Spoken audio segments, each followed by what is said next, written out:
안녕하세요. 법박박사 김철주입니다.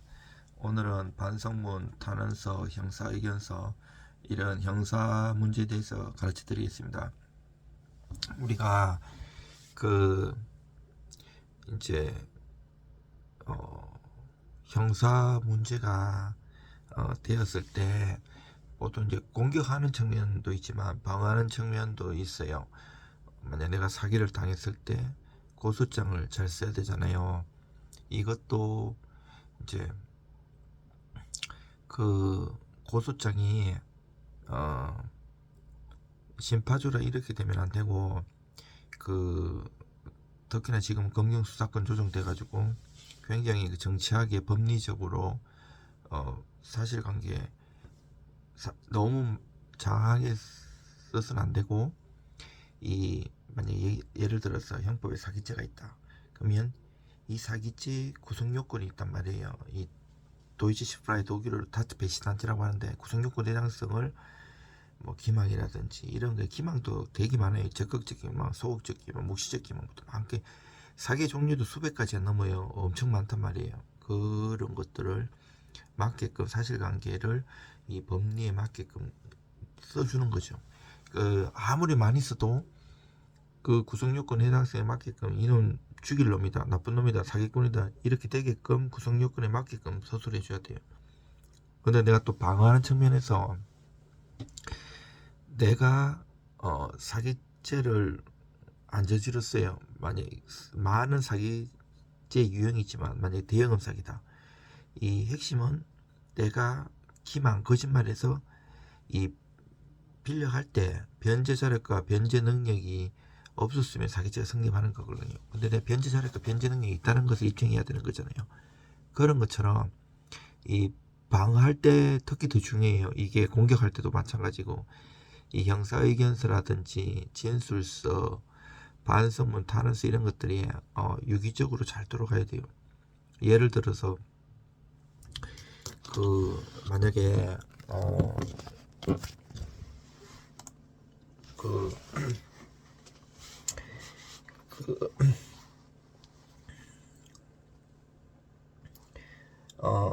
형사의견서를 쓴다고 해도, 이 아까 사기죄나 예를 들었잖아요. 그러면 그 공격하는 포인트에 대해서 법리 반박, 사실 반박을 해야 돼요. 이 구성요건, 기망, 나 기망 안 했다.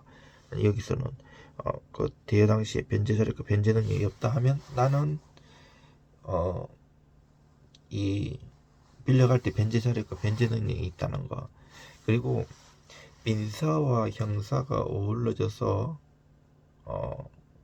이게 단순한 게 아니에요. 이 형사와 민사가 어우러져 가지고, 민사에서 예를 들어서 내가 판결을 받아가지고 이거 안 갚으니까 대여금 소송에서 판결 받아서 강제 집행의 종류도 수백 가지가 넘걸랑요. 저는 법무사를 오래 하면서 그 대기업들 여러 군데를 법무사 개업 당시부터 오랫동안 했어요. 그때 이게 만약에 재산 명시 신청하고 채권 압류 추심, 이 은행, 통장, 보증금 많아요. 그 채권 압류 전부 명령도 있고, 6개월 지나면 채무불이행자 명부등재도 있고 여러 가지 있는데, 재산이 없다, 봐라, 변제 당시에 변제 자료가 변제 능력이 없지 않냐. 물론 지금 그 이후에 강제 집행을 했지만 봐라, 그런 거를 유추해 가지고 입증할 수도 있고, 아니면 내가 다른 반박을 할 수도 있고요. 이것들이 많고, 예를 들어서 만약에 탄원서를 쓰잖아요. 탄원서도 내가 쓸 수도 있고 제3자가 쓸 수도 있는데, 이 피해자 입장에서는 선처를 해달라는 거 쓰잖아요. 나를 잘 아는 사람이, 이 사람 버버씨도 살 사람이고 착하고, 이런 게 중요한 게 아니에요. 반성문도 뭐 내가 죄송합니다, 잘못했습니다, 살려주세요, 이게 아니에요. 그 양형표가 다 있고요.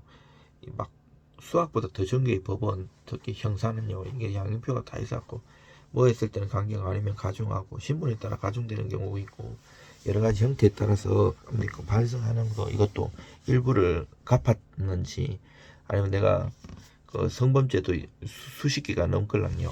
미성년자 관련된 거는 엄청 가중처벌 받걸랑요. 근데 이게 내가 싸워야 될지 무죄를 주장해야 될지 선처를 갈지 그거를 빨리 판단해 가지고 제대로 잘해야 돼요. 이거를 잘못하면 막 어떤 만약에 어디 법무부편이 갔는데 이거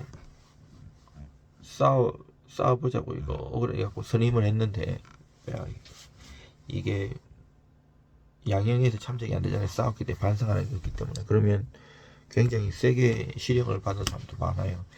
이 범죄의 형태나 이런 거 억울하다고 무조건 다 이게 구제되는 게 이런 게 아니에요. 법에 따라서 판례에 따라서 빨리빨리 판단해가지고 이 사건 전체를 아울러가지고 이게 어떻게 가야 될지 이런 거를 빨리빨리 판단해야 돼요.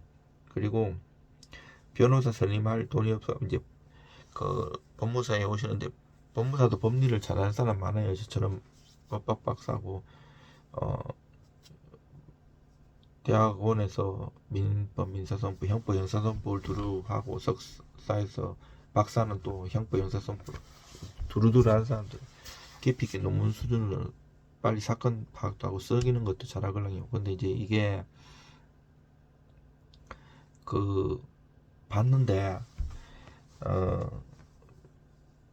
여러 가지가 있어요. 만약에 이렇게 상대방하고 합의를 제안해 가지고 합의가 안 되면 뭐 형사공덕으로 간다든지 아니면 또 여러 가지 하는 게 아니라 이게 만약에 성범죄든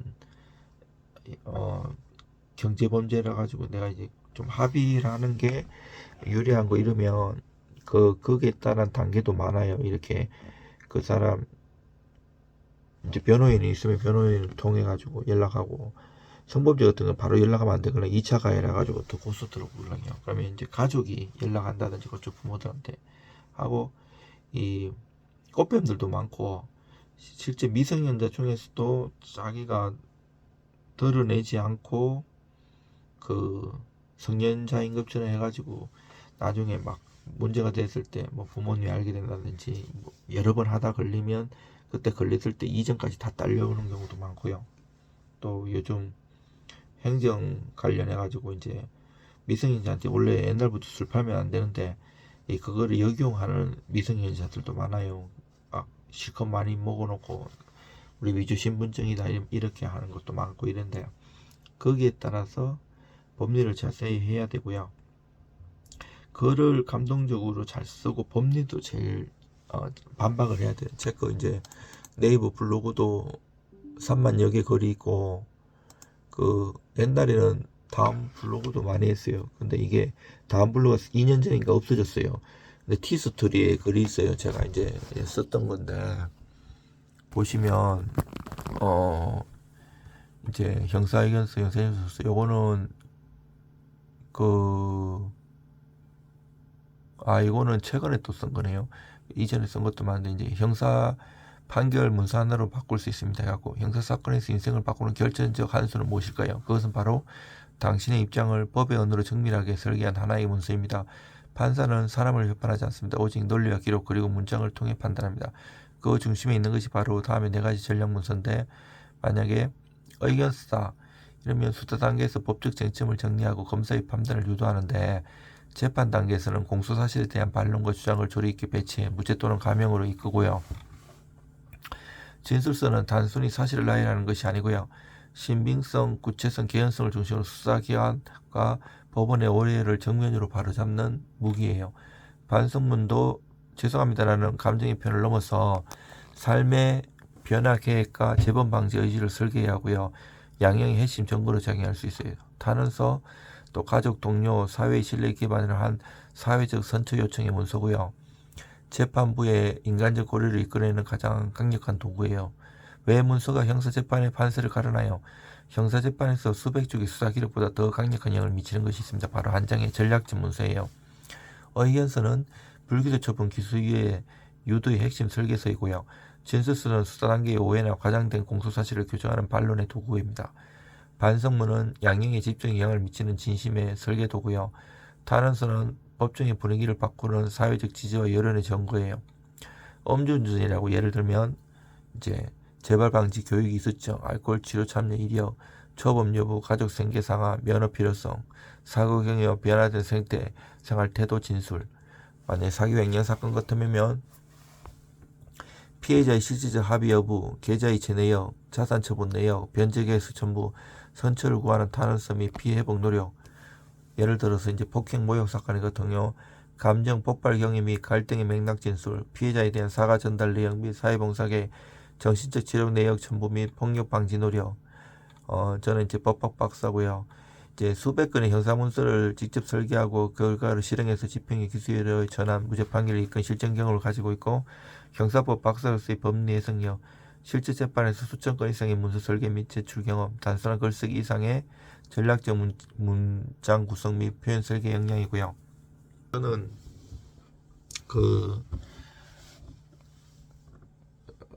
연구하고 공부한 거 이런 걸 좋아해요. 2011년 17회 법무사 시험 차석 합격하고, 그 이전에도 사시 공부를 오래 했고, 1차 시험을 4번이나 합격했어요. 2차 80까지 봤었고, 이제 손이 좀 안 좋아가지고 특수부대에서 손을 좀 다치는 바람에 오래 쓰지를 못하고 2차 시험이 많이 떨어졌는데, 그 이후로도 계속 공부해가지고 고대에서 석사는 민법 민사소송법을 했고, 박사는 시립 때는 민법 형법 다 해야 돼요. 논문은 형법 형사소송법을 썼어요. 그리고 논문도 지금 대법원에서 열리는 한국민사집행법 발표라는 여러 학회에서 논문도 많이 하고 학술지에도 내고 계속 연구해요. 민사나 형사나. 1년 상면 65일 여기 법학연구소에 와서 거의 살다시피 해요. 취미라고는 자전거 잠깐 한강에 가서 타는 거, 체력 단련을 위해서. 그리고 계속 연구 막, 저는 술 담배도 안 즐기고요. 어디 모임도 거의 안 가요. 꼭 필요한 거만 하고 이렇게. 한데 이 문서를 써도 그게 판사님이 좋아하는 문구와 각주에 그리고 판례 다 찾아가지고 법리적으로 제대로 잘 써야 돼요. 심파적으로 써갖고는 되지다. 그렇다고 쓸데없는 거 많이 써갖고 택도 없고요. 법리적으로 딱딱 맞게 써야 돼요. 사건마다 결이 다 있어요. 사기죄만 해도 수백 가지 종류의 사건이 다 다르기 때문에 거기에 따라 결을 달려야 돼요. 저는 손님이나 다른 법조인이 썼던 한 줄도 인용을 안 해요. 그게 아니고 다 새로 다 완전히 갈아 씹고 서류 때문에 살아요. 아무리 서류가 많고 해도 저는 어릴 때부터 금방 봤어요. 저는 AI 같은 거는 믿지 않아요. AI는 아직도 논문이나 이런 거를 막아놔가지고 얘가 끌고 오지 못해요. 끌고 오는 거는 다 공개된 거, 이렇게 예안가 없는 것들이. 그런 건 판사님도 다 아는데 써봤자 도움 안 돼요. 빨리 서류를 산더미처럼 가지고 빨리 파악해가지고 쟁점을 바로 쓴 다음에 계속 늘려가야 손님하고 일하기 때문에 문서 민사, 형사, 강제집행 뭐든지 하나 써도 논문식으로 50에서 100장 이상 쓰고 이래요. 그리고 비용 비싸지도 않고요. 법무사들. 그리고 하는데 이제 저희 사무실은 나라에서 법무사 사무실 다 똑같아요. 상담료 얼마 받기로 다 정해져 있어요. 비용도 그렇고. 근데 무료 상담을 안 해요. 간단한 건 해줄 수 있지만 상담료를 받고 나라에서 받기로 한 거 받고 일을 맡으면 상담비 빼줘요. 근데 진짜 저는 상담 하나 하기 위해서 그 자료를 다 전날 다 검토를 하고 시간을 엄청 쓰거든요. 그리고 바로 얘기를 해도 서류 보고 금방 파악하거든요. 손님 들어오면 서류 막 상태를 갖다 쫙 보고 쟁점을 딱 파악하는 거 보면 놀라시는데, 저는 사건을 많이 안 해요. 옛날에는 많이도 했었어요. 근데 그러면 질이 떨어지기 때문에 적당한 사건을 깊이 있게 해요. 형사건, 민사건 의뢰해 주시면 잘 처리해야 합니다. 항소장이나 상고장 1심에서 다른 변호사님이나 법무사님 통해서 안 된 것도 많이 뒤집은 것도 많고요. 파기환송도 많이 하고 판례도 바꿔봤어요. 힘든 시기에요. 지금 경제적으로나 전 세계적으로 다 뭐 정치적으로 다 힘든데 버티셔야죠. 저도 많이 힘든 시기도 겪어봤고 뭐 지금도 뭐 그렇게 썩 좋은 형편은 아니지만 손님들 사건 잘 해결해 가지고 잘 처리되는 거 그 고맙다 말 한마디 들을 때 제 희열을 느끼고 최선을 다하고 있습니다. 여러분들 힘내시고 상담이든 의뢰든 주시면 잘 처리해 드리겠습니다.